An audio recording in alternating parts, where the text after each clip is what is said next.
మృత్యువుతో పోరాడుతూ తనను కలవాలని ఆశపడిన క్యాన్సర్ పేషెంట్ లతశ్రీతో హోంమంత్రి వంగలపూడి అనిత వీడియో కాల్లో మాట్లాడి ధైర్యం చెప్పారు.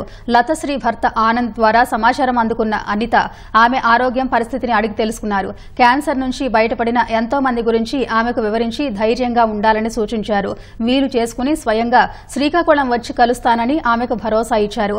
ఎప్పుడు మాట్లాడాలనిపించినా తనకు వెంటనే ఫోన్ చేయాలని చెప్పారు. లతశ్రీ కోలుకుని మళ్లీ సాధారణ జీవితం గడపడానికి ప్రభుత్వం తరఫు నుంచి సహకారం అందిస్తామని అనిత హామీ ఇచ్చారు. ధైర్యంగా ఉండాలి. మనకి ధైర్యం మించిన మెడిసిన్ ఏదీ లేదు. అర్థమైందా? మీకు దేవుడు ఇంకా ఇలా ఉన్నారు అనుకుంటే మనకి మీరు బాధపడకండి. అస్సలు ఏడవకూడదు. రేపొద్దున నేను మీ దగ్గరకు వచ్చి కనిపించినా కూడా మీరు నా దగ్గర ఏడవకూడదు. ధైర్యంగా ఉండాలి. అలాగేనా? ఎందుకంటే పక్క పిల్లలున్నారు, ధైర్యంగా ఉండాలి.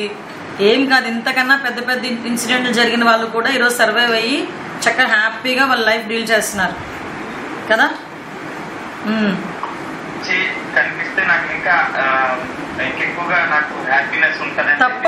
తప్పకుండా వస్తానమ్మా. కొంచెం టైం సెట్ చేసుకుని మీ గురించి పర్టికులర్గా నేను శ్రీకాకుళం వస్తాను. సరేనా?